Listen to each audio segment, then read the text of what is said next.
शिकण एक मंत्र होता है, उसे सिद्ध किया जाए। अगर उसे सिद्ध कर लिया जाए तो चलते फिरते आदमी को भी तुम अपने जिस पे हाथ रखोगे वो तुम्हारा हो जाएगा। कोई भी डॉक्टर के से गुड़ खोल ले उसको ठीक नहीं कर सकता।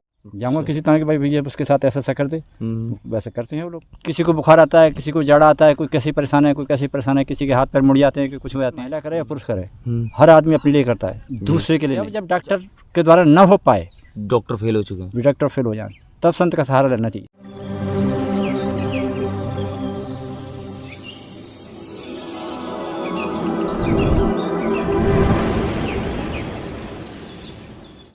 जय श्री राधे बोल गोवर्धन महाराज की जय। तो दोस्तों, मैं आपको लगातार साधु संतों के और जो संत महात्मा हैं, तपस्वी हैं, त्यागी हैं, उनके दर्शन कराता हूँ। मैं हूँ गिरिराज जी महाराज के पास, देख रहे हैं आप, मैं तलहटी की परिक्रमा में हूँ। और आपके मुझसे बहुत ही सवाल और जवाब रहते हैं कि हमें खचेरू महाराज जी से बात करनी है, उनका नंबर चाहिए, उनसे उनका पता चाहिए, उनसे मिलना है, मुलाकात करनी है।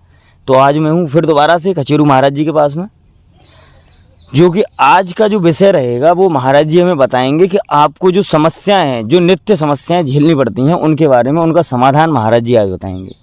कुछ ऐसे समस्याओं के समाधान, कुछ ऐसे छोटे छोटे समाधान जो आप नित्य करते हैं, उनसे जो भी घर में सुख शांति है वो बरकरार रहेगी, क्लेश वगैरह है, जो सारी समस्याएं वो दूर भी रहेंगी। हो सकता है ऐसा, प्रभु की कृपा बनी रहेगी दोस्तों। तो जय श्री राधे महाराज जी। जय श्री राधे प्रभु महाराज जी। एक और बार मैं हूँ आपके साथ में, और दर्शकों ने बहुत सारा, ढेर सारा मतलब प्यार दिया है। और आपका तो ये माने कि नंबर मांगते रहते हैं, एड्रेस पूछते रहते हैं, कहाँ रहते हैं, पता बताइए महाराज जी का, बाबा का नंबर दे दीजिए अगर नंबर हो तो। मैंने हालांकि बहुत सौ को दे दिया है, लेकिन आज महाराज जी बताएं कि कुछ समस्याएं जो घर में अमूमन चलती रहती हैं, कि जैसे कुछ क्लेश है या बाकी की चीज़ें हैं, तो उनसे महाराज जी कैसे निजात पाई जाए और हमें क्या करना चाहिए कि बिल्कुल सही तरीके से हमारा परिवार चलता रहे, सही से रहे। निजात पाने के लिए तो ईश्वर ही एक माध्यम है जी। उनके अलावा और किसी चीज़ से भी कोई मतलब निजात नहीं पाई जा सकती ना। घर में कोई न कोई बच्चा बिगड़ जाता है, कोई बूढ़ा बिगड़ जाता है। अच्छा। तो ये विचारधारा किसी से मिलती है, किसी से नहीं मिलती। हर घर में मिलेंगे, ये हर घर में मिलेंगे, कोई घर ऐसा नहीं जहाँ ना मिले। अच्छा। ना रही दुख तकलीफ की बात, किसी को बुखार आता है, किसी को जाड़ा आता है, कोई कैसी परेशान है, कोई कैसी परेशान है, किसी के हाथ पैर मुड़ जाते हैं, कि कुछ हो जाते हैं। तो कुछ प्राकृतिक संकट होते हैं ना, तो वो तो मतलब है कि प्राकृतिक संकट या तो डॉक्टर द्वारा मतलब हल होता है, या डॉक्टर नहीं कर पाता तो हमारे जैसे संतों के द्वारा हल हो जाता है। अच्छा। नहीं, वो भी जब डॉक्टर के द्वारा न हो पाए, डॉक्टर फेल हो चुके हैं, डॉक्टर फेल हो जाए, तब संत का सहारा लेना चाहिए। अच्छा। नहीं, उससे पहले नहीं ना। तो मेरे कहने का मतलब ये समस्याएं तो हर घर में हैं, और परमात्मा ये जो भी दंड देते हैं वो कर्म के अनुसार देते हैं, वो अपनी तरफ से नहीं देते। अच्छा। वो हमारे और आपके ही कर्म होते हैं जो हमें भोगना पड़ता है। नहीं, और हर आदमी को ये भोग तो अपने आप में भोगना पड़ता है। और जो लोग कष्ट बीच में कटवाने का सिद्धांत ढूंढ लेते हैं कि हम महात्मा जी के पास जाएं और अपना कष्ट कटवाएं, हमें शॉर्टकट रास्ता ढूंढ देते हैं, कष्ट तो कट जाता है, लेकिन कष्ट जो है वो पूर्ण रूप से कटता नहीं है, रह जाता है। अच्छा। रहने का कारण यह है कि जब आदमी थोड़ा बहुत नॉर्मल हो जाता है तो महात्मा जी के पास जाना बंद कर देता है। अच्छा। और जब महात्मा जी के पास जाना बंद कर देगा तो उसका रास्ता वहाँ कहीं रुक जाएगा, और जो कष्ट उसके बाद बकाया रहेगा वो वहाँ कहीं रुक जाता है, फिर वो घटता नहीं है बल्कि बढ़ता रहता है। अच्छा। और फिर उभर के कभी भी आ सकता है, कभी भी आ सकता है। आप कह रहे हैं कि जैसे थोड़ा सा फायदा हुआ तो वो वहीं आना बंद हो गया, बंद हो जाता है, रुक जाते हैं। ये नहीं कि आप वो पूरी तरह आए जब तक पूरी समस्या का समाधान ना हो, जब तक मतलब कोई काम नहीं बनता है ना। और अगर वो समाधान के लिए है कि वो निरंतर जुड़ता रहे महात्मा से, किसी से भी है ना, तो उनकी कृपा से बरसती है, तो वहाँ परमात्मा भी उसका साथ देते हैं। अच्छा। ना, और अगर वो छोड़ के चला जाए ना तो वो कष्ट वहाँ के वहीं रुक जाते हैं। अच्छा। फिर वो मुड़ करके साल में, 6 महीने में, 10 साल में फिर दोबारा से लौट के आता है, फिर दोबारा। हाँ। तो ऐसा क्या किया जाए महाराज जी कि सारा बिल्कुल कोई भी समस्या है, हालांकि ये सुख दुख तो लगे रहते हैं महाराज जी। हाँ बिल्कुल लगे, लेकिन ज़्यादा कोई ऐसा वो ना हो, तो ऐसा क्या किया जाए महाराज जी? ऐसे क्या नियम अपनाए जाए? नियम यही है, परमात्मा से जुड़े हर आदमी ना, और दूसरा कोई नियम नहीं है। ईश्वर से बड़ा कोई डॉक्टर नहीं है जी, नहीं, ईश्वर से बड़ा कोई दयालु नहीं है ना।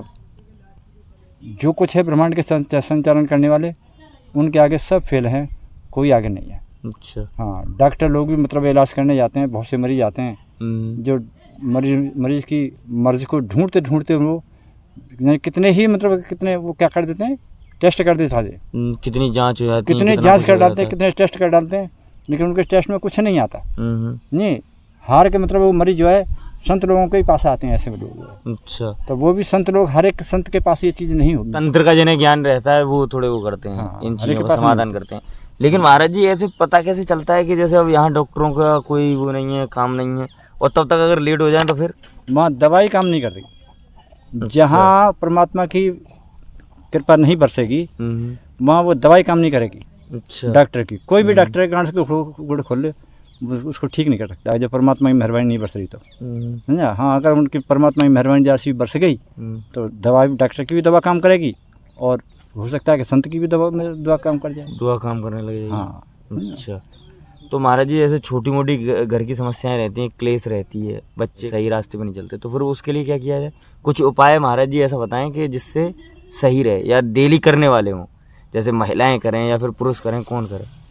जो भी चाहे महिला करे या पुरुष करे, हर आदमी अपने लिए करता है, दूसरे के लिए नहीं। अच्छा, अपने लिए होता है। वो अपने तो लिए मतलब अगर परिवार में 6 सदस्य हैं तो 6 सदस्य अपने लिए स्वयं करेंगे, अपने आप स्वयं करेंगे। ऐसा नहीं कि अगर घर में पूरा एक परिवार है तो अगर उनकी माँ कर दे, बच्चों के लिए भी लग जाए, वो पति के लिए भी लग जाए, नहीं, ऐसा ऐसा कुछ नहीं, ऐसा कुछ नहीं है।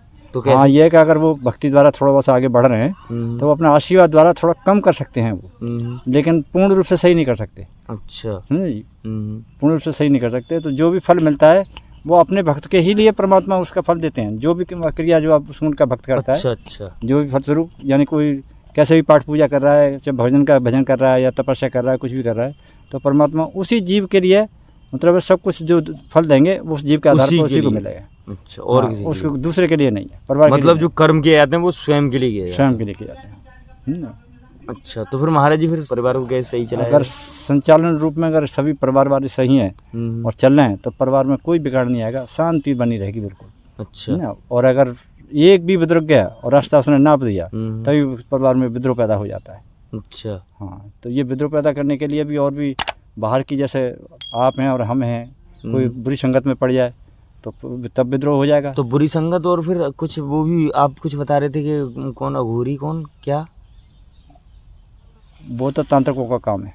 लेकिन वो करते कैसे हैं, कैसे क्या होता है? तांत्रिकों को यानी तांत्रिक के पास जाते हैं तो वो तांत्रिक जो है तो चाहे महाराज जी किसी से खर्चा मांगते हैं लोग, दुश्मनी हो या ना हो। हाँ, ऐसे? वो ऐसे दुश्मनी बढ़ा देते हैं वो अपने आप ही। अच्छा। उन्हें दुश्मनी से कोई लेना देना, उन्हें आपसे दुश्मनी है तो मैं किसी दूसरे के द्वारा आपका काम खराब करूँगा। अच्छा। हाँ, कोई नुकसान पहुँचाऊँगा मैं आपके लिए, चीज़ अपनाऊँगा मैं, जाऊँगा किसी तरह के भाई भैया उसके साथ ऐसा ऐसा कर दे, वैसे करते हैं वो लोग। उन्हें तो पैसा चाहिए, करा देते हैं वो लोग। अच्छा, ऐसा भी होता है। हाँ, तो अच्छा, इन सब चीज़ों से लेकिन निजात पाने के लिए तो भक्ति, फिर वही माध्यम है। भक्ति सर्वश्रेष्ठ है, इससे ऊपर भगवान की भक्ति। भगवान की। भक्त आपके जो भी हैं आपको देखते हैं वो कहते हैं कि महाराज जी समस्याएं, वो समस्याएं, एक ज़्यादातर समस्याएं मेरे सामने ये निकल के आती हैं कि बहुत से कहते हैं कि हमारे ऊपर वो मरघटी करा दिया या पिशाच का वो करा दिया। ये क्या होता है महाराज जी, इसमें कैसे? या वशीकरण करा दिया है? हाँ, वशीकरण एक मंत्र होता है, वशीकरण एक मंत्र होता है, उससे सिद्ध किया जाए। अगर उससे सिद्ध कर लिया जाए तो चलते फिरते आदमी को भी तुम अपना जिस पे हाथ रखोगे वो तुम्हारा हो जाएगा। अच्छा, वशीकरण से? वशीकरण से तो उसको सिद्ध किया जाता है? सिद्ध किया तो जाता मतलब उसे कोई वो तांत्रिक या कोई संत करता है, या फिर जो कोई भी कर सकता है, उससे कोई भी सिद्ध कर सकता है। हाँ। अच्छा, तो फिर उसमें छुटकारा कैसे मिलता है महाराज जी? उस चीज़ से छुटकारा कैसे मिलता है? तो अपनी भक्ति द्वारा जो उसको छुटकारा दिला सकता है। अच्छा। हाँ, बाकी और कोई ताकत नहीं है जो उसको दूर कर सके। अच्छा। तो दोस्तों देख रहे हैं आप कि मैं आपको लगातार साधु संतों के, श्रद्धालुओं के दर्शन करा रहा हूँ, और मेरे साथ हैं खचौरी महाराज जी फिर दोबारा से, और मेरे बिल्कुल सामने देख रहे हैं गिरिराज जी महाराज जी स्वयं विराजमान हैं। ऐसे ही मेरे साथ बने रहें, साधु संतों के, श्रद्धालुओं के, श्री गोवर्धन महाराज जी के दर्शन करते रहें। जय श्री राधे बोल गोवर्धन महाराज की जय।